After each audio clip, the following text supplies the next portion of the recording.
محترم سامعین حاضرین، السلام علیکم ورحمۃ اللہ وبرکاتہ۔ الحمدللہ وکفی، سلام علی عبادہ الذین اصطفی، اما بعد فاعوذ باللہ من الشیطان الرجیم بفضلک بسم اللہ الرحمن الرحیم۔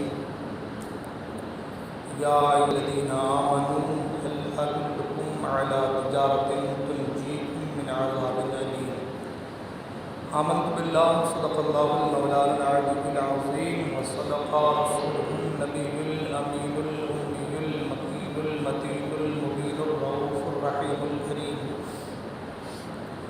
خطبہ مسنہ کے بعد جس آیہ مبارکہ کو میں نے تلاوت کرنے کا شرف حاصل کیا ہے، آیت مبارکہ کی روشنی میں کچھ باتیں عرض کرنے سے پیشتر آئیے آپ ہم سب مل کر سب سے پہلے آقا کریم رؤوف الرحیم علیہ تحیت و تسلیم کی بارگاہ میں درود پاک نذرانہ عقیدت پیش کریں اور پڑھیں بآواز اللہم صلی علی سیدنا و شفیعنا سندنا مولانا ملجانا مولانا محمد معدن الجود والکرم، منبع العلم والحلم والحکم والاسلام صلاۃ و سلام علیک یا رسول اللہ صلی اللہ علیہ وسلم۔ نعت سرور کونین صلی اللہ علیہ وسلم کی دو تین اشعار پیش کرنے کی سعادت حاصل کر رہا ہوں، توجہ کا طالب ہوں، توجہ کے ساتھ سماعت فرمائیں۔ جب اپنے ہاتھ میں پتھر عدو اٹھا کے چلے، جب اپنے ہاتھ میں پتھر عدو اٹھا کے چلے، جب اپنے ہاتھ میں پتھر عدو اٹھا کے چلے، جب اپنے ہاتھ میں پتھر عدو اٹھا کے چلے، دعا کے پھول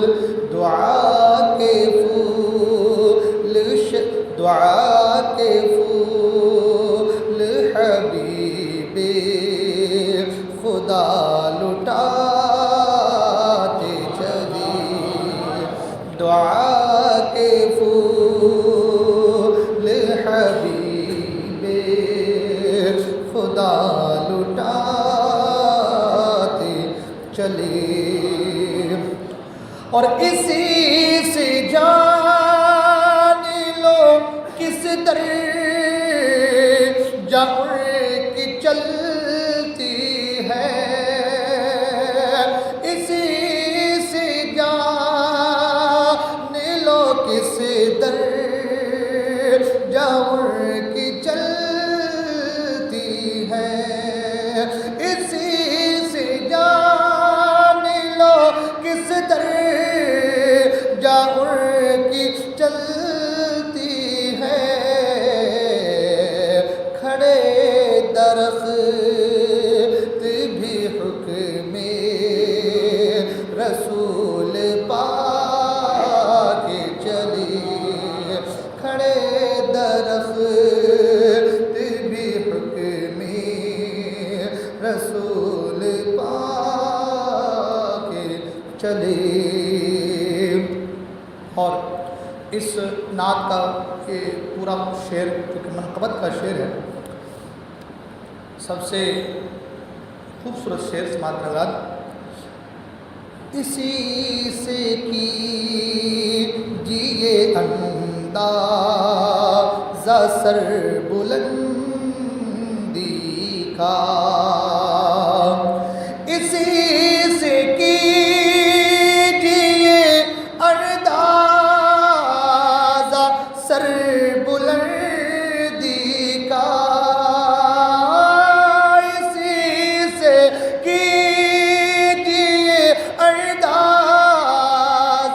سر بلندی کا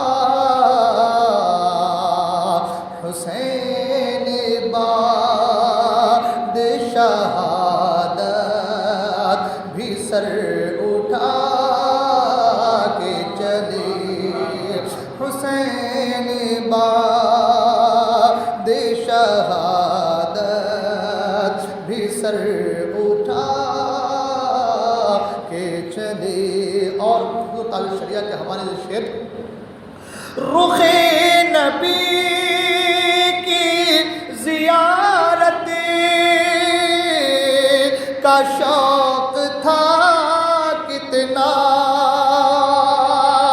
رخ نبی کی زیارت کا شوق تھا کتنا،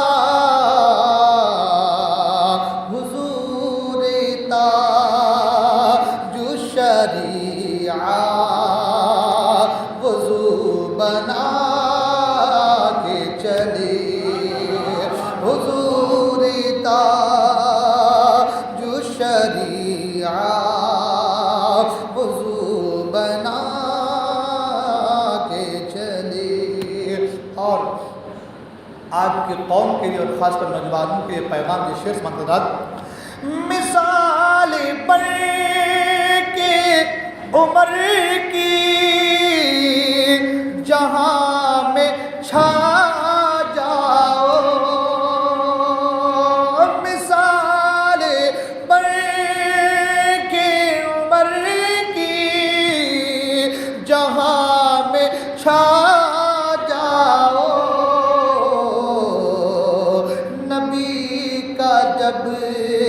نبی کا جب کوئی گستاخ سر اٹھا کے چلے، نبی کا جب کوئی گستاخ سر اٹھا کے چلے، جب اپنے ہاتھ میں پتھر عدو اٹھا کے چلے، دعا کے پھول حبیب خدا لٹا کے چلے۔ درود پاک میں اللہم صلی علی سیدنا مولانا محمد بارک وسلم، صلو علیہ الصلاۃ والسلام علیک یا رسول اللہ صلی اللہ علیہ وسلم۔ محترم حاضرین، قرآن مجید کی اس آیت مبارکہ کو میں نے تلاوت کرنے کا شرف حاصل کیا ہے۔ اللہ تبارک و تعالیٰ ارشاد فرماتا ہے یا ایھا الذین آمنوا هل ادلکم علی تجارۃ تنجیکم من عذاب الیم۔ اللہ فرماتا ہے ایمان والو، کیا میں بتا دوں وہ تجارت جو تمہیں دردناک عذاب سے بچائے۔ اللہ کا فرمان ہے، اللہ فرماتا ہے اے ایمان والو، کیا میں تمہیں وہ تجارت بتا دوں جو تمہیں دردناک عذاب سے بچائے۔ اور اس کے ساتھ ساتھ آگے اللہ نے ارشاد فرمایا تؤمنون باللہ ورسولہ وتجاہدون فی سبیل اللہ باموالکم وانفسکم ذالکم خیر لکم ان کنتم تعلمون۔ ایمان رکھو اللہ پر اور اللہ کے رسول صلی اللہ علیہ وسلم پر، اور اللہ کی راہ میں اپنے مال و جان سے جہاد کرو، یہ تمہارے لیے بہتر ہے اگر تم جانو۔ محترم حاضرین، پچھلے جمعہ کو میں نے تجارت کے حوالے سے کچھ باتیں آپ کے سامنے عرض کی تھی کہ تجارت کتنا ضروری ہے، اور تجارت قوم مسلم کے لیے اس کی سربلندی کا ایک بہت بڑا سرمایہ ہے۔ میں نے سوچا کہ آج کے اس جمعہ میں بھی اسی موضوع کو آگے بڑھاتے ہوئے دو چار باتیں میں تجارت کے حوالے سے آپ کے سامنے اور رکھوں، تاکہ ہمیں سنت مصطفیٰ اور سنت انبیاء اور سنت صحابہ سنت بزرگان دین پر چلنے کا سلیقہ طریقہ آ جائے،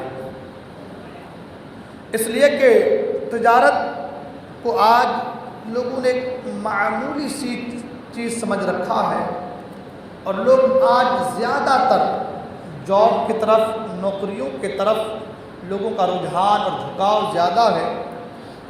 اب نوکریاں بھی اتنی نہ رہی کہ ہر فرد، ہر بندہ نوکری سے لگ جائے۔ تو پچھلے جمعہ کو میں نے بیان کیا تھا کہ تجارت کتنا ضروری ہے۔ حضرات، تجارت کے حوالے سے اللہ کے رسول صلی اللہ تعالی وسلم نے ارشاد فرمایا کہ رزق کے 10 حصوں میں سے 9 حصہ رزق کا اللہ تعالیٰ نے تجارت میں رکھا ہے۔ رزق کے جو 10 حصے ہیں، 10 حصوں میں سے 9 حصہ تجارت میں اللہ نے رکھا ہے، مگر تجارت سے مراد التاجر الصدوق، سچی تجارت، اچھی تجارت، پاک تجارت، جس کے حوالے سے اللہ کے رسول صلی اللہ تعالی علیہ وسلم نے ارشاد فرمایا، سچا تاجر، سچی تجارت کرنے والا، کھڑا کھوٹا سے خود بھی بچنے والا اور دوسروں کو دینے سے بھی بچانے والا، لین دین میں بچنے اور بچانے سے بچنے والا، دھوکہ دہی سے بچنے والا، اللہ کے رسول فرماتے ہیں کہ وہ قیامت کے دن نبیوں کے ساتھ ہوگا، صدیقوں کے ساتھ ہوگا، شہداء کے ساتھ ہوگا۔ یوں تو تجارت کے حوالے سے لوگوں کے الگ الگ انداز، الگ الگ رائے ہوتی ہیں، لیکن شریعت نے کاروبار کرنے کے جو بنیادی مقاصد بیان کیے ہیں، شریعت نے کاروبار کرنے کے جو دنیاوی جو مین مقاصد بیان کیے ہیں وہ 3 ہیں۔ کتنے ہیں؟ جو بیسک چیزیں ہیں، جو بنیادی چیزیں ہیں، شریعت جس بات کی اجازت دیتا ہے کہ ان باتوں کو مد نظر رکھتے ہوئے آپ کو تجارت کرنی ہے، وہ 3 چیزیں ہیں، وہ 3 مقاصد ہیں۔ ان 3 مقاصدوں کو جاننا اور اسی طریقے سے، اسی طرز عمل پر تجارت کرنا، یہ شریعت کو پسند ہے، اللہ کے محبوب کو پسند ہے اور اللہ کو پسند ہے۔ نمبر 1، جب آپ تجارت کریں تو اس کا پہلا مقصد یہ ہونا چاہیے کہ ہم دوسروں کے پاس سوال کرنے سے بچیں، یعنی تجارت کرنے کا مقصد یہ ہو کہ میں اس تجارت کے ذریعے سے دوسرے کے پاس ہاتھ نہیں پھیلاؤں گا، بلکہ جو میرے پاس آئے میں کچھ نہ کچھ اسے ضرور دوں گا۔ ایک مقصد تو یہ ہونا چاہیے، اور دوسرے مقصد کے حوالے سے فرمایا گیا کہ تجارت کرنے کا دوسرا مقصد ہے وہ یہ کہ اپنے آپ کو حرام سے بچایا جائے۔ تجارت کے ذریعے سے میں اپنے آپ کو حرام کام سے بچاؤں گا، چوری سے، ڈاکہ سے، ہے نا، جو مال کمانے کے دوسرے ذرائع ہیں ان ذرائع سے اپنے آپ کو بچاؤں گا۔ اس مقصد کے تحت تجارت کرنی چاہیے۔ یہ شریعت کے بنیادی مقاصدوں میں سے تجارت کے دوسرا مقصد ہے۔ پھر اس کے بعد آگے فرمایا گیا کہ تجارت کا جو تیسرا مقصد ہے، وہ تیسرا مقصد یہ ہے کہ اپنے بال بچوں کی کفالت، اپنے بال بچوں کی پرورش، بلکہ حدیث پاک میں فرمایا گیا، اللہ کے رسول صلی اللہ تعالی علیہ وسلم ارشاد فرماتے ہیں کہ جب کوئی بندہ مومن رزق حلال کمانے کی غرض سے اپنے اولاد کو، اپنے بال بچوں کو رزق حلال فراہم کرنے کی غرض سے ذلت کی جگہ پہ کھڑا ہوتا ہے، آقا کریم فرماتے ہیں کل میدان محشر میں اللہ تعالیٰ اسے عزت کا مقام عطا فرمائے گا۔ تو اب پتہ یہ چلا کہ اسلام کے 3 بنیادی مقاصد ہیں۔ ان 3 مقاصد کے تحت ان 3 مقصدوں کو اپنے نگاہوں کے سامنے رکھ کر کے اب بندہ مومن کو تجارت کرنی ہے۔ مگر اس کے ساتھ ساتھ علماء کرام نے ایک مقصد کو اور اس میں جوڑنے کے لیے کہا ہے، وہ مقصد ہے اگر آپ بڑے تاجر بن جائیں، آپ کے پاس پیسہ آ جائے تو اب اس ایک مقصد کو اور جوڑنا ہے۔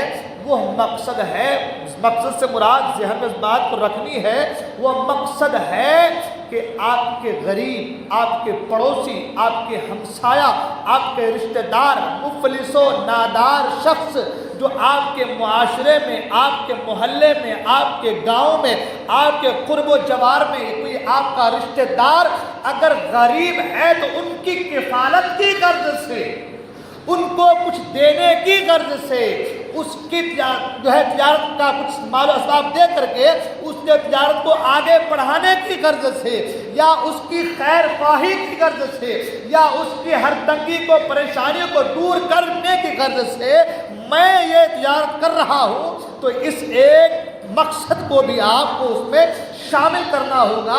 علماء فرماتے ہیں اگر ان 4 مقصدوں کے تحت بندہ تجارت کرے، ان 4 مقصدوں کے تحت بندہ تجارت کرے، اس کے علاوہ 5واں شامل نہ کرے، تو پھر ان 4 مقصدوں کے بنا پر، 4 مقصدوں کی بنیاد پر بندہ جب تجارت کرتا ہے تو وہ صرف تجارت نہیں بلکہ فرمایا وہ عین دین ہے۔ وہ صرف تجارت نہیں ہے، فرمایا وہ دین ہے، دین کہ آپ جو کام کر رہے ہیں، آپ جو لین دین کر رہے ہیں، آپ جو خرید و فروخت کر رہے ہیں، آپ جو تجارت کر رہے ہیں، وہ صرف تجارت نہیں ہے، پیسہ کمانے کا ذریعہ نہیں ہے، بلکہ فرمایا گیا وہ عین دین ہے، وہ عین۔ اب یہاں پر ٹھیک بات سوچیں کہ اسلام کتنی سہولتیں فراہم کرتا ہے۔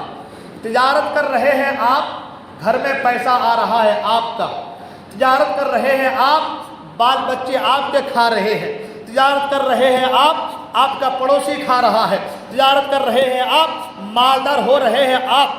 مقصد آپ کی یہ ہے ہاتھ نہ پھیلاؤ، مقصد آپ کی یہ ہے حرام سے بچوں، مقصد آپ کی یہ ہے اپنے بال بچوں کی کفایت کروں، مقصد آپ کی یہ ہے اپنے غریبوں کا خیال رکھو۔ تو اب دین کہتا ہے آپ کی تجارت وہ صرف تجارت نہیں ہے بلکہ وہ عین دین ہے، دین کے مطابقت میں ہی وہ سارا کام ہے۔ مگر یہاں پر علماء نے آگے اور فرمایا کہ مگر اگر آپ نے ان 4 کے علاوہ 5واں کو شامل کر دیا، 4 کے علاوہ کسی دوسرے 5 کو لا کر کے شامل کر دیا، تو اس ایک 5واں کی وجہ کی آنے کی وجہ سے یہ 4 کا 4 بھی دنیا میں شامل ہو جائے گا۔ یعنی جہاں آپ نے 5ویں کو جنم دیا، آپ نے کہا کہ پیسہ کما رہا ہوں اپنی بڑھوتری کے لیے، اپنے دکھاوے کے لیے، ریا کے لیے، انا کے لیے، یا دوسروں پر فخر کرنے کے لیے، یہ اگر مقصد آپ کے دل میں آ گیا تو اس مقصد کے آتے ہی وہ 4 مقصد جس کی وجہ سے آپ کی تجارت عین دین بن چکی تھی، اس ایک مقصد کے آنے کی وجہ سے وہ 4 مقصدیں بھی آپ کی دنیا میں شامل ہو گئی۔ تو آپ کو جو تجارت کرنی ہے وہ 5ویں کو دور کر کے ان 4 مقصدوں کے بنا پر، بنیاد پر آپ کو تجارت کرنی ہے، تو فرمایا گیا کہ ان 4 مقصدوں کو مد نظر رکھتے ہوئے اگر آپ تجارت کریں گے تو آپ کے گھر میں پیسہ بھی آئے گا، آپ مالدار بھی ہوں گے، دوسروں کی کفالت بھی کریں گے، بال بچوں کی دیکھ ریکھ بھی کریں گے، سارا نظام بھی چلے گا، اور ساتھ ہی ساتھ وہ کام آپ کا عین دین کی مطابقت میں ہوگا۔ تو اب ہمیں کرنا کیا ہے؟ اب ہمیں تجارت کرنی ہے۔ میں نے پہلے کہا کہ اللہ کے رسول صلی اللہ علیہ وسلم نے ارشاد فرمایا کہ سچا تاجر قیامت کے دن نبیوں کے ساتھ، صدیقوں کے ساتھ اور شہداء کے ساتھ ہوگا۔ وہ سچا تاجر کون ہوگا؟ وہ سچا تاجر وہ ہوگا جو ان 4 مقصدوں کو، جو شریعت کے بنیادی مقاصد ہیں، ان 4 مقصدوں کو اپنے نگاہوں کے سامنے رکھ کر کے تجارت کرے گا، وہ سچا تاجر ہے۔ اور ایسے ہی تاجر کے حوالے سے میرے آقا نے فرمایا وہ قیامت میں نبیوں کے ساتھ ہوگا۔ آپ جانتے ہیں ہمارے بزرگوں کا طریقہ کیا رہا ہے؟ میں نے پچھلے جمعہ کو کہا تھا حضرت عبد الرحمن بن عوف رضی اللہ تعالیٰ عنہ کے حوالے سے، ایسے تاجر، اور صرف تاجر ہی نہیں، لوگ کہتے تھے وہ صحابی رسول تھے، اتنی بڑی ان کی تجارت تھی، تو کام کیا کرتے تھے، نماز میں کیا دل لگاتے تھے، کیا کام کرتے تھے۔ ایسا سوچ میں آ سکتا ہے کہ بھئی ہم تو کاروبار کرتے ہیں تو نمازیں چھوٹ جاتی ہیں، ہم کاروبار کرتے تو جھوٹ کو شامل کر لیتے ہیں، ہم کاروبار کرتے کچھ نہ کچھ کمی بیشی تو آ ہی جاتی ہے، اپنے دل میں خیال کرتے ہیں۔ حضرت عبد الرحمن بن عوف اتنے بڑے تاجر کے ساتھ ساتھ بدری صحابی بھی ہیں، بدری صحابی بھی ہیں، اور عشرہ مبشرہ میں 8ویں نمبر پر آپ کا نام بھی آتا ہے، یعنی وہ 10 صحابہ جن کو میرے آقا نے جیتے جی جنت کی بشارت دی، ان 10 صحابہ میں حضرت عبد الرحمن بن عوف کا بھی نام ہے، سبحان اللہ۔ آپ سوچ سکتے ہیں کہ جن کا نام اللہ کے رسول صلی اللہ علیہ وسلم نے جیتے جی جنتی صحابیوں کے لسٹ میں داخل کر دیا ہو، کیا وہ نماز کو چھوڑنے والا ہوگا؟ کیا وہ دھوکہ دہی کرنے والا ہوگا؟ کیا وہ برا کام کرنے والا ہوگا؟ اور اتنا ہی نہیں بلکہ فرمایا گیا سرکار کے زمانے میں، ظاہری زمانے میں حضرت عبد الرحمن بن عوف فتویٰ بھی دیا کرتے تھے، سبحان اللہ، فتویٰ بھی دیا کرتے تھے، عشرہ مبشرہ میں نام بھی ہے، بدری صحابی بھی ہیں، اور ہجرت کر کے مدینہ منورہ کو آ رہے ہیں تو ہاتھ خالی ہے، ہجرت کر کے مدینہ منورہ آ رہے ہیں تو ہاتھ خالی ہے۔ اللہ کے رسول صلی اللہ علیہ وسلم نے مواخذہ فرمایا، ایک دوسرے کو انصار و مہاجرین کو بھائی بھائی بنا دیا۔ جب آپ کا ایک جو ہے انصار سے آپ کا بھائی مواخذہ کر دیا تو سب سے پہلے حضرت عبد الرحمن بن عوف نے کہا کہ مجھے مدینے کے بازار کا راستہ بتا دیجیے، اور مدینے کے بازار میں کو جانے کے بعد آپ نے تجارت شروع کی۔ جب تجارت شروع کی، جب آپ کاروبار کرنا شروع کیے تو آپ کا کاروبار اتنا بڑھا، اتنا بڑھا، اتنا بڑھا کہ فرمایا گیا کہ آپ کے وصال کے بعد 1000 بکریاں، 1000 گھوڑے، 1000 اونٹ اور 3 ارب 20 کروڑ اشرفیاں آپ کے حصے میں تھی، سبحان اللہ۔ یعنی اس دور میں اس کو کاؤنٹنگ کریں آپ، جیسے کہ میں نے پچھلے جمعہ کو کہا تھا کہ 3 بلین 27 ڈالر اس زمانے کے، یعنی اس زمانے کے بھی، اس زمانے کے، اس زمانے میں بھی ان جیسا پیسہ والا آج پوری دنیا میں کوئی نہیں ہے، نہ اس زمانے میں کوئی پیسہ والا تھا۔ اتنا پیسہ حضرت عبد الرحمن بن عوف کے پاس، نمازی بھی سبحان اللہ، غازی بھی سبحان اللہ، تاجر بھی سبحان اللہ، مفتی بھی سبحان اللہ، بدری صحابی بھی سبحان اللہ، عشرہ مبشرہ میں آپ کا نام بھی سبحان اللہ۔ آج ہماری تجارت کا حال یہ ہے کہ اگر چھوٹا سا دکان کر لے، چھوٹی دکان کو چھوٹی سی ایک پان کی ٹپڑی لگا لے تو ہماری نمازیں چھوٹ جا رہی ہے، کاروبار ہمارا بڑھ رہا ہے، دھندے اچھے چل رہے ہیں، گراہک ہمارا آ رہا ہے، اور دیکھو گراہک آ رہا ہے، نماز چھوٹ جا رہی ہے۔ وہ اس زمانے کے کروڑ پتی، ارب پتی، کھرب پتی ہو کر کے بھی نہ نمازیں چھوٹ رہی ہے، نہ میدان جنگ میں جانا چھوٹ رہا ہے۔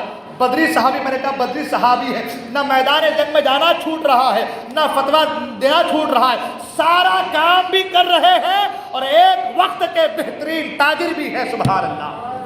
ان سے پوچھا گیا، آج تو لوگ ہیں نا بے ایمانی، ہر کام میں وہ بڑے بھلے ہی داڑھی لگا کے مسجدوں میں داڑھی بنا رکھ کر کے مسجدوں میں آ جائے گا، وہ نمازی بن جائے گا وہ، مگر سچا تاجر بننا بڑا مشکل کام ہوتا ہے۔ اور جو سچا تاجر ہوتا ہے، آقا نے فرمایا وہ نبیوں کے ساتھ ہوگا، اور فرمایا ستۃ یدخلون النار بغیر حساب، 6 قسم کے لوگ بغیر حساب کے جہنم میں جائیں گے، تو اس میں سے ایک جھوٹ بولنے والا تاجر بھی ہے، جن کا کوئی حساب، جیسے کہ بغیر حساب کی جنت میں لوگ جائیں گے نا، ویسے ایسے ہی لوگ بغیر حساب کے جہنم میں جائیں گے۔ التاجر بالکذب، جھوٹ بولنے والا تھا. ہاں، اور تجارت تو دور کی بات ہے، آج تو ہمارے ہر بات میں جھوٹ ہے، ہر کام میں جھوٹ ہے.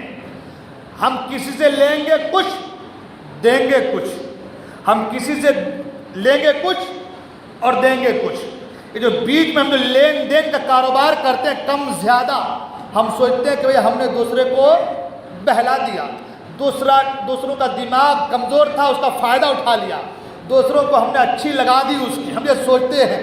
مگر میں کہتا ہوں میرے بھائی، جو آپ بے ایمانی کر کے 1 روپیہ جو کما کے لاتے ہیں نا، وہ 1 روپے کا سامان جب آپ کا بچہ کھاتا ہے اور رزق حرام کے کھانے کی وجہ سے وہ خون جو آپ کے بیٹے کے سینے میں، دل پر، بدن پر جو سرات کر جاتا ہے، وہ خون آپ کی زندگی اور آخرت کے لیے بڑا مہنگا پڑ جاتا ہے. اس لیے تجارت کیجئے. میں انشاءاللہ وہ بتاؤں گا کہ سچے تاجر تجارت کرنی کیسی ہے. حضرت عبد الرحمن بن عوف، یاد آگے ایک بات اور آگے سن لیں پھر انشاءاللہ بتاتا ہوں. ہمارے جو بزرگان دین تھے وہ کیسے تاجر تھے، سبحان اللہ. حضرت سری سقطی رضی اللہ تعالیٰ عنہ ولی کامل بھی ہیں، بزرگ بھی ہیں، اور حضرت جنید بغدادی کے پیر و مرشد بھی ہیں، سبحان اللہ، اور وقت کے بہت بڑے تاجر بھی ہیں، سبحان اللہ. آج ہمارے نوجوان تجارت کرنے سے کتراتے ہیں، ڈرتے ہیں، یہ چھوٹا کام ہے، ایسا ہوگا ویسا ہوگا. ارے جس امام کے آپ مقلد ہیں وہ امام اعظم امام ابو حنیفہ رضی اللہ تعالیٰ عنہ اس قدر بڑے تاجر تھے وقت کے کہ آپ کے گلے میں جو چادر ہوتی تھی وہ 2-2 لاکھ روپے کی چادر ہوتی تھی. ہاں، حضرت سرکار غوث پاک دنیا کے ٹاپ 10 تاجروں میں آپ کا شمار ہوتا تھا. بڑے تاجروں میں آپ جو کپڑا پہنتے تھے وہ بادشاہ زمانہ کو میسر نہیں آتا تھا. مگر تجارت بھی اور ساتھ ساتھ یاد الہی میں مصروف بھی. آپ نے سنا نا 40 سال تک عشاء کی وضو سے میرے غوث نے نماز فجر پڑھی ہے، مگر تجارت بھی کی ہے. اور ایسی تجارت کے اس جیسا تاجر اس زمانے میں کوئی موجود نہ تھا. آج میں نے کہا ہے نوجوان کا حال یہ ہے، ایک ٹپری لگا لے آدمی، ایک چھوٹا سا دکان کر لے آدمی، ایک ٹھیلا لے کے گھوم لے آدمی تو نمازوں کو چھوڑ دے رہا ہے. وقت نہیں ملتا اسے، مہلت نہیں ملتی اسے، آزاد ہو رہی ہے، پرواہ نہیں اسے. پوچھا جائے تو کہتے ہیں کاروبار کر رہا ہوں میں. گھر بار بھی تو دیکھنا ہے نا. میں نے کہا کیا غوث پاک نے گھر بار نہیں دیکھا تھا؟ امام اعظم نے گھر بار نہیں دیکھا تھا؟ عبد الرحمن بن عوف نے گھر بار نہیں دیکھا تھا؟ اپنے بال بچوں کی پرورش نہیں کی تھی، مگر جو چیز جہاں پہ ہے اس چیز کو وہیں پہ رکھا تھا. تجارت اپنی جگہ پہ ہے، عبادت اپنی جگہ پہ ہے. تجارت کی وجہ سے عبادت نہیں چھوڑی جا سکتی. ہاں، پہلے عبادت ہے تو پھر تجارت ہے. اور جیسا کہ میں نے پہلے کہا، اگر آپ تجارت کے بنیادی مقاصدوں کو اپنے نظروں کے سامنے رکھ کر کے اگر آپ تجارت کریں تو وہ صرف تجارت نہیں ہے بلکہ وہ عین دین ہے. وہ کیا ہے؟ وہ عین دین ہے. مگر تجارت کیسے کرنی ہے؟ 4 مقاصد جو میں نے آپ کو بیان کیے، ان 4 مقاصدوں کو نگاہوں کے سامنے رکھ کر کے آپ کو تجارت کرنی ہے. ہمارے بزرگوں نے تجارت بھی کی ہے اور تجارت کرنے کا سلیقہ بھی دیا ہے. حضرت سری سقطی رضی اللہ تعالیٰ عنہ جنید بغدادی کے پیر ہیں،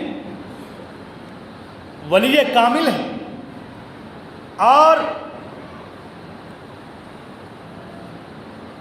تجارت کا حال یہ ہے کہ جب آپ تجارت کرتے تھے تو دوسرے چھوٹے چھوٹے تاجر ہوتے وہ سب آپ سے مدد مانگنے آتے کہ ہمیں کوئی ٹیکنک بتا دیجیے کہ آپ کس طریقے کے تاجر ہیں جو اتنا عروج پر ہیں، آپ اتنے عروج پر ہیں آپ. حضرت سری سقطی رضی اللہ تعالیٰ نے ایک بار جو خریدا 60 دینار کے حساب سے جو خرید لیا آپ نے. جب جو خریدا تو خریدنے کے کچھ دنوں کے بعد ہی اس کی قیمت بڑھ گئی، وہ ڈائریکٹ 90 روپے ہو گیا. کتنا ہو گیا؟ 90 روپے ہو گیا. اس دور کے بہت بڑے محدث حضرت ابو حفص رضی اللہ تعالیٰ عنہ بہت بڑے عالم، بہت بڑے محدث بھی ہیں، عالم بھی ہیں، اور ساتھ ساتھ تاجر بھی ہیں، سبحان اللہ۔ آج کوئی مولوی اگر تجارت کرے تو لوگوں کی آنکھیں پھٹ جاتی ہیں، ان کا پیٹ بھرتا نہیں، اتنا مسجد سے لیتے کماتے پھر تجارت بھی کرتے ہیں، ہے نا، آنکھیں چند جاتی ہے۔ اگر امام صاحب 2 جگہ پڑھ لے سورہ بقرہ تو کہتے کتنا گھومتے ہیں، کتنا ٹہلتے ہیں، کتنا کماتے ہیں، کتنا کھاتے ہیں۔ تجارت کرنے کا سلیقہ دیا ہمارے بزرگوں نے، حرام کا نہیں کھاتے ہیں، حلال کا کما کے کھاتے ہیں، محنت کر کے کھاتے ہیں، تمہارے طرح غیروں کے پاس ہاتھ بڑھا کے مانگ کے نہیں کھاتے ہیں۔ اور میرے نبی نے فرمایا یہ ہاتھ بہتر ہے اس ہاتھ سے، یہ ہاتھ بہتر ہے، یعنی دینے والا ہاتھ بہتر ہے اس ہاتھ سے جو محنت کر کے کھائے۔ ایک بات اور یاد رکھیں، سن لیں، آقا کریم صلی اللہ علیہ وسلم کی بارگاہ میں ایک نوجوان آیا، ہاتھ ملا، مصافحہ کیا میرے سرکار سے، اس کے ہاتھ میں کھدرا بنا گیا تھا، مطلب کچھ چمڑے نکل گئے تھے۔ آقا نے فرمایا کیا بات ہے، تمہارے چمڑے نکلے ہیں؟ کہ حضور محنت کرتا ہوں۔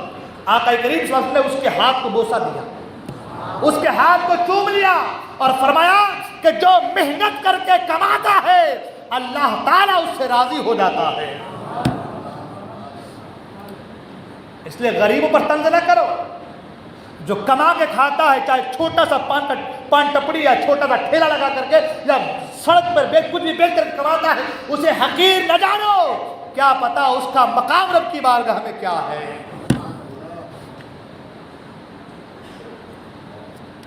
تو میں عرض کر رہا تھا کہ وقت کے بڑے محدث، بڑے عالم ہیں اور وقت کے بڑے تاجر بھی ہیں۔ آئے حضرت سری سکتی رضی اللہ عنہ کے پاس اور کہا کہ حضور میں نے سنا ہے کہ آپ کے پاس جو ہے، تو جو کی قیمت تو ابھی 90 روپے ہو گئی، لوگ کمی بیشی کر کے 90 پہ لاتے ہیں، میں آپ کو 96 روپے دینا چاہتا ہوں۔ کتنے روپے؟ میں روپے کے حساب سے کر رہا ہوں، دینار درہم کی بات نہیں کر رہا، آپ کے ذہن میں بات آ جائے، 90 روپے کے حساب سے لینا، 96 روپے کے حساب سے لینا چاہتا ہوں، آپ مجھے جو دے دیں۔ سری سقط رضی اللہ عنہ نے فرمایا کہ میں 60 روپے میں خریدا ہوں اور 63 روپے میں جو کو دوں گا۔ ہے کوئی آج کے زمانے میں ایسا تاجر؟ ہے کوئی آج کے زمانے میں ایسا تاجر؟ میں حضرت عبد الرحمن بن عوف کے سکسیسفل ہونے کا جو ذریعہ، جو راز ہے، اس کو بتاؤں گا بھی آگے انشاءاللہ، پر یہ آپ کو سن لیں۔ کہا کہ میں 60 میں خریدا ہوں، 63 میں بیچوں گا۔ حضرت ابو حفص رحمۃ اللہ تعالی نے فرمایا کہ میں آپ سے 96 میں ہی لوں گا، 90 چل رہے ہیں، 90 91 بھاؤ چل رہے ہیں، وہ کمی بیشی کر کے، کچھ مال میں خرابی بھی رہتی ہے، مجھے معلوم ہے کہ آپ کا مال صاف ہے، ستھرا ہے، عیب دار نہیں ہے، تو میں 96 روپے میں آپ سے لوں گا۔ آپ نے کہا نہیں، میں 63 روپے میں لوں گا، اس لیے کہ میں اس سے زیادہ مسلمانوں سے نفع کمانا نہیں چاہتا۔ انہوں نے کہا کہ آپ کو فائدہ ہو رہا ہے، میں جو ہے خوشی سے آپ کو دے رہا ہوں، اور جو خوشی دی جائے وہ چیز لینی چاہیے، آپ لے لیں۔ آپ نے فرمایا مجھے اللہ کی قسم ہے کہ میں 3 روپے سے زیادہ مسلمان سے نفع نہیں لوں گا۔ حضرت ابو حفص رحمۃ اللہ تعالی نے فرمایا کہ میں بھی قسم اٹھاتا ہوں کہ میں بھی 96 روپے سے کم میں آپ سے جو نہیں خریدوں گا۔ اب حال ہے کہ ان کا جو ان کے پاس رہ گیا، حضرت ابو حفص واپس چلے گئے۔ یہ مسلمان تاجروں کا کام تھا، سبحان اللہ، کہ وہ زیادہ نفع لینا نہیں چاہتے، اتنا ہی لینا چاہتے تھے جن سے کاروبار چل جائے، دین کی نصرت و مدد ہو جائے۔ مگر آج ہمارا حال، آج تو عالم یہ ہے کہ اگر وہ 60 روپے قیمت ہے تو اس کو گھٹاتے گھٹاتے گھٹاتے گھٹاتے 55 میں لائیں گے، اور دینے کے وقت بھی 55 کے بھاؤ کو بھی یہ رکھ لینا، پھر کبھی کریں گے نا، پھر کبھی دیکھیں گے نا، آگے تم سے ہی مان لوں گا میں، بھلے سے بے ایمانی ہو، بھلے دل میں ایسی باتیں ہو، مگر کہے گا بھائی آگے پھر کاروبار کریں گے، دیکھ لیں کم بیشی کر لیں گے ہم لوگ، ابھی اتنا رکھ لو۔ ہوتا یا نہیں ہوتا ہے؟ اس وجہ سے کیا ہوتا ہے، بے ایمانی کا سامان، پیسہ 2-4 روپے ہمارے جیب میں تو آ جاتا ہے، مگر وہ جیب کا روپے جب ہم خرچ کرتے ہیں اور وہ مال حرام کا پیسہ جو ہمارے کھانے میں شامل ہوتا ہے، تو ہمارے بچے کے اندر پھر جو ہے ایمان حرام جو ہے وہ کمزور سے کمزور پڑتی چلی جاتی ہے۔ حضرت عبد الرحمن بن عوف رضی اللہ تعالیٰ عنہ سے پوچھا گیا کہ آپ کے کاروبار کا سکسیسنس کیا ہے، سکسیسفل جو آپ کاروباری ہیں، آپ بہت بڑے بزنس میں ہیں، تاجر ہیں اس زمانے کے، آپ کے کاروبار کے سکسیس ہونے کا اصل راز کیا ہے؟ ان آپ نے فرمایا کہ 4 باتیں، ان 4 باتوں کو نوجوان خاص کر کے جو ہمارے نوجوان کاروبار سے نہیں لگے ہیں، جو لگنا چاہتے ہیں اور جو ابھی نہیں لگے ہیں اور جو کر رہے ہیں، ان سب کے لیے آپ نے فرمایا سب سے پہلی بات کہ میں ادھار لے کر کے کاروبار نہیں کرتا۔ نمبر 1 کیا کہا؟ ادھار لے کر۔ آج ہمارے ہوتا ہے نا لون لیتے ہم لوگ، 10,000 کا لون لے لیا اور لینے کاروبار شروع کر دیے۔ اب کاروبار شروع کے لون کو پھٹتے جو کاروبار اتنا بڑا تھا دھیرے دھیرے یہاں تک آ گیا۔ آپ کو اگر 10 لاکھ کا نہیں 2,000 5,000 کے بھی کاروبار اگر چھوٹے سے ہے، آپ چھوٹے سے شروعات کی۔ اللہ تعالیٰ نے تجارت میں برکت رکھی ہے۔ آپ کا چھوٹا سا کاروبار جو بغیر قرض بغیر ادھار کے ہوگا وہ دن بدن ترقی کرتا جائے گا۔ اور آپ نے کسی سے لے کر کے کیا ہے، آپ کے دماغ میں ٹینشن ہے، اسے بھی دینا ہے کاروبار بھی چلانا ہے، اسے بھی دینا ہے کاروبار۔ اب وہ 1 مہینہ 2 مہینہ گزرا کہ وہ آیا کہ بھائی کچھ پیسے میرے کر دو۔ اب آپ کے ذہن ٹینشن والی بات آ گئی، کیا کرنا، اسے دوں کہ اسے دوں۔ اب اسے دوں کہ اسے دوں کے چکر میں اب آدمی حرام و حلال کی تمیز نہیں کر پاتا۔ کیسے بھی آئے پیسے آئے تاکہ اس کا قرضہ پھینک دوں، بعد میں پھر کاروبار کو دیکھا جائے گا۔ آپ نے کیا فرمایا؟ سب سے پہلی چیز حضرت عبد الرحمن بن عوف، یہ میری بات رہی، میں ان کی بات کر رہا ہوں جو سرکار کے زمانے میں one of the most business man کا جن کو لقب خطاب دیا گیا تھا حضرت عبد الرحمن بن عوف، ان کے کلمات ہیں۔ وہ کہتے ہیں میری 4 باتیں ہیں جن 4 باتوں کے بنا پر میرا کاروبار ترقی پہ ترقی کرتا گیا۔ میں نے آپ کو پہلے کہا کہ جب وہ مکے سے ہجرت کر کے مدینہ آئے تھے خالی ہاتھ سے کچھ بھی نہیں تھا۔ نمبر 1 میں ادھار لے کر کے تجارت نہیں کرتا۔ نوجوان دوستو اس بات کو اپنے ذہن میں بٹھائیے، کاروبار کیجئے، بہت ضروری ہے۔ جب تک آپ کاروباری تجارتدار نہیں بنیں گے، تاجر نہیں بنیں گے، آپ سکسیس نہیں ہو سکتے۔ اس لیے کہ آج کے زمانے میں پیسہ بہت ہی امپورٹنٹ بن گیا ہے، بہت ضروری بن گیا ہے۔ آپ کو دین کی مدد کرنی ہے تو پیسے کی ضرورت ہے، آپ کو ایک چھوٹا سا پروگرام کرنا ہے تو پیسے کی ضرورت ہے، دوسرا کام کرنا ہے تو پیسے کی ضرورت ہے۔ پیسہ بہت امپورٹنٹ ہے۔ اور ایسا بھی نہیں کہ ہمارے مسلمانوں کے پاس پیسہ نہیں ہے، یہ بھی بات نہیں ہے۔ ہمارے مسلمانوں کا پیسہ بہت ہے، جس کے پاس ہے تو پورا بھرا ہے، اور جس کے پاس نہیں تو کنگال ہی کنگال ہے۔ کہتے پیسہ نہیں ہے۔ مسلمانوں کے پاس کتنا پیسہ ہے اگر دیکھنا ہے تو ان کی منگنیوں کو دیکھو، ان کی شادیوں کو دیکھو، ان کے ولیمے کو دیکھو۔ اس وقت شریعت کو بالائے طاق رکھ دیں گے، سجاوٹ اچھی، دولہے کا سواگت بہتر، منڈپ ایک سے بڑھ کر ایک، تاکہ دیکھنے والا کہے کہ کس کے یہاں کی شادی ہے۔ غلط تو نہیں بول رہا ہوں میں؟ مسلمانوں کے پاس اگر پیسہ دیکھنا ہے تو ان کے یہاں کی شادی بیاہ کو دیکھو، 50,000 ہزار کے جوڑے آتے ہیں، گھر میں نئے نئے کپڑے ہیں، مگر دلہن کے بھائی کا الگ کپڑا، وہ بھائی کا الگ کپڑا، بھاوج کا الگ کپڑا، ماں کا الگ کپڑا، بیٹی کا الگ کپڑا، بیوی جو ہے باپ کا الگ کپڑا، پھر ولیمے کے دن کا الگ کپڑا، نکاح کے دن کا الگ کپڑا، نکاح کے بعد کا الگ کپڑا، منگنی کا الگ کپڑا، ہلدی کے لیے پیلے رنگ کا الگ کپڑا۔ صحیح ہے کہ نہیں؟ غلط تو نہیں بول رہا میں؟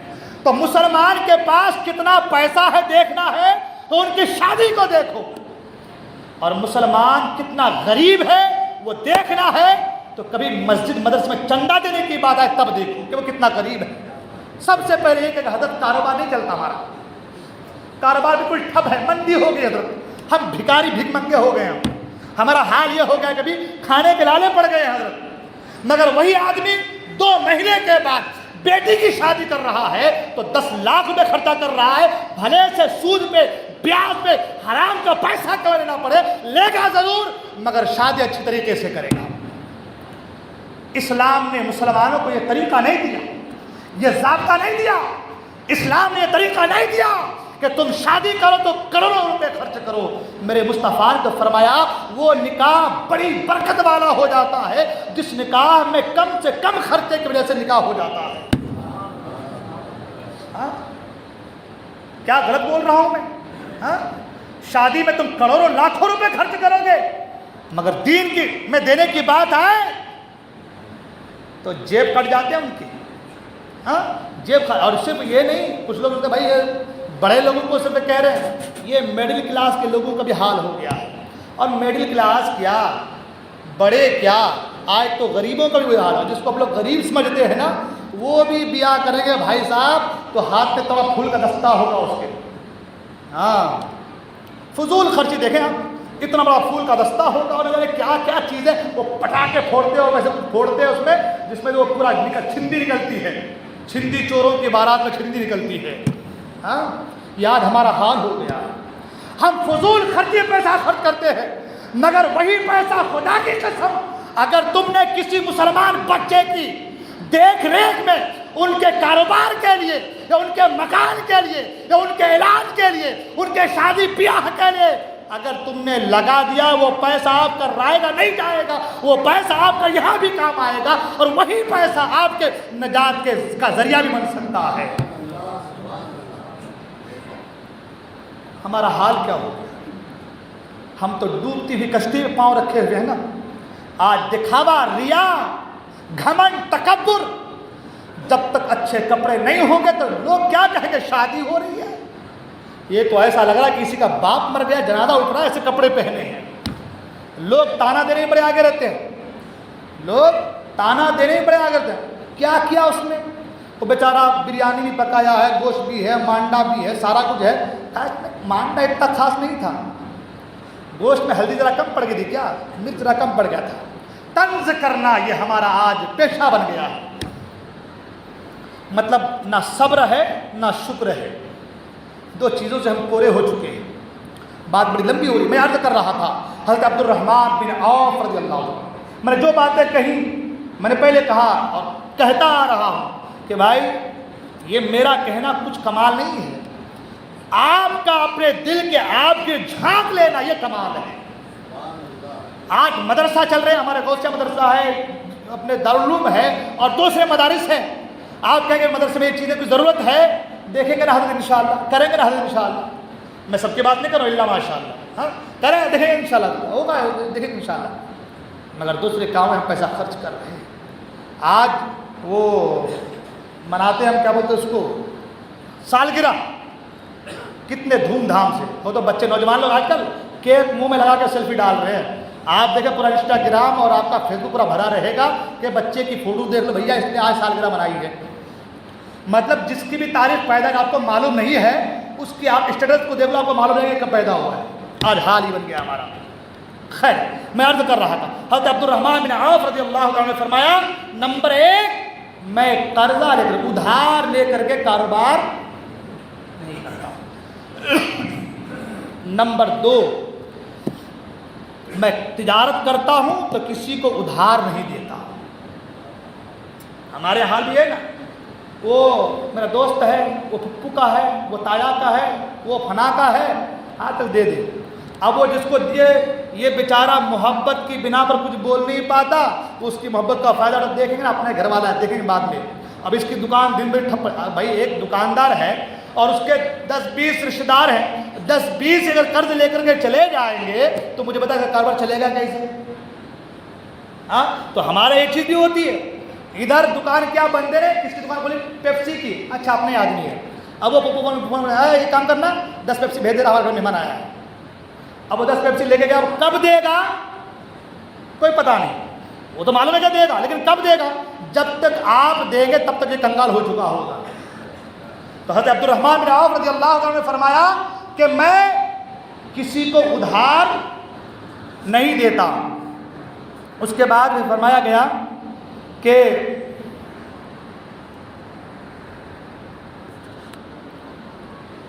میں تجارت تو کرتا ہوں لیکن زیادہ منافع کے لیے اپنے مال کو جمع نہیں کرتا، اسٹاک نہیں کرتا.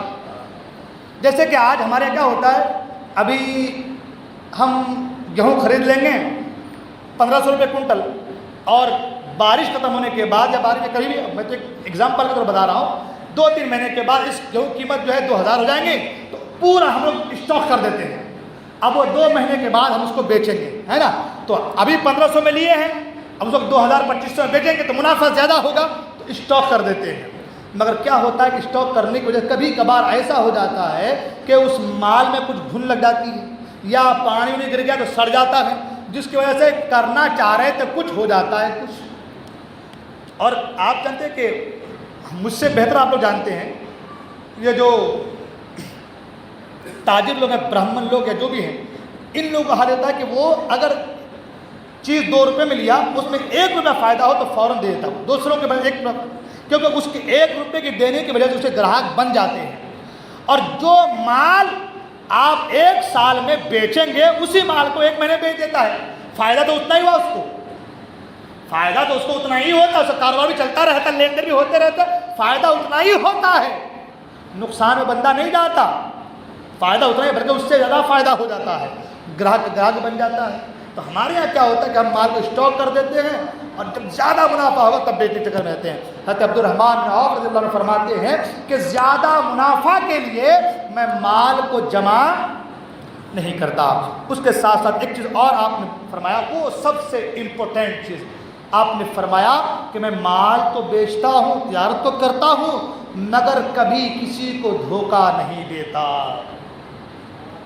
یہ سب سے موسٹ امپورٹنٹ بات ہے کہ میرے مال میں کچھ عیب ہو بتا دیتا ہوں کہ بھائی میرے مال میں یہ کمی ہے، میں دھوکہ نہیں دیتا۔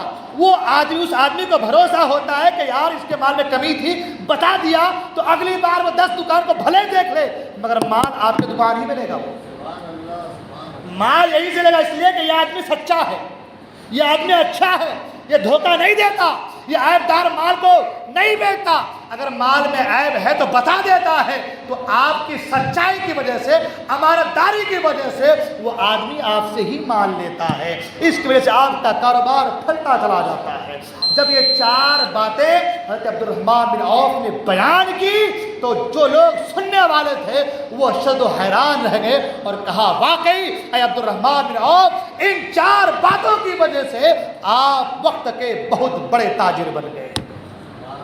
لہذا مسلمان دوستوں، نوجوان ساتھیوں، تجارت کیجیے۔ کیا کیجیے؟ تجارت کیجیے، سچی تجارت کیجیے، تجارت کو فروغ دیجیے۔ آج آپ تاجر بنیں گے، آپ کی نسل آنے والی وہ مستحکم و مضبوط ہو جائے گی۔ اگر آج ہم اور آپ نکمے بنے گھومتے رہے 20-25 سال میں، اگر ہم صرف چوراہے پر بیٹھ کر، اٹھے پر بیٹھ کر کے اگر ہم موبائل کی اسکرین کے ساتھ کھیلتے رہے، ہم نکمے بنے رہے، تو یاد رکھنا ہماری نسل کبھی مستحکم نہیں ہو سکتی۔ اگر آپ چاہتے ہیں آپ کی بات دنیا مانے، اگر آپ چاہتے ہیں آپ کی بات کو دنیا سویکار کرے، تسلیم کرے، تو آپ اکنومی کے اعتبار سے، آپ پیسے کے اعتبار سے، تجارت کے اعتبار سے آپ کو بہتر سے بہتر بننا ہوگا۔ آج یہودیوں کی باتیں سنی جا رہی ہے، اس لیے کہ اگرچہ وہ چند ہے مگر سب کے سب تجارت میں مشغول ہے۔ آپ بھی چاہتے ہیں آپ کی بات سنی جائے تو آپ سچے پکے اچھے تاجر بن جائیں۔ اپنے بچوں کو تجارت کے گن سکھائیں۔ میں نہیں کہتا کہ بچوں کو نہ پڑھائیں، ان کو پڑھائیے بھی، علم بھی ضروری ہے، دینی دنیاوی تعلیم سے آراستہ بھی کریں اور اپنے بچوں کو تجارت کے راستے پر بھی لگائیں۔ انہیں بتائیں کہ ایک سچے تاجر کا مقام کیا ہوتا ہے، ایک سچے تاجر کا جو ہے مرتبہ کیا ہوتا ہے۔ آج اکثر و بیشتر ملکوں میں اسلام پھیلا ہے تو سچے تاجروں کی وجہ سے پھیلا ہے، اس لیے اپنے بچوں کو تجارت کے گن بھی سکھائیے اور دینی دنیاوی تعلیم سے آراستہ بھی کیجیے۔ آخر میں ایک دعا آپ کو بتاتا چلوں، ایک عمل بتاتا چلوں جس عمل کے ذریعے سے انشاءاللہ آپ کے پاس پیسے آنے لگیں گے۔ بہت آسان نسخہ ہے، آقا کریم صلی اللہ علیہ وسلم نے فرمایا، میں اس لیے بتا رہا ہوں تاکہ آپ یہ بھی کرتے رہیں، تجارت بھی کرتے رہیں۔ انشاءاللہ 100% ہمیں اپنے رب کی ذات پر بھروسہ ہے اور اسی طریقے سے اللہ کے رسول صلی اللہ تعالی علیہ وسلم کے قول پر بھی بھروسہ ہے کہ میرے مصطفیٰ نے جو کہا ہے وہ سچ ہے، وہ حق ہے۔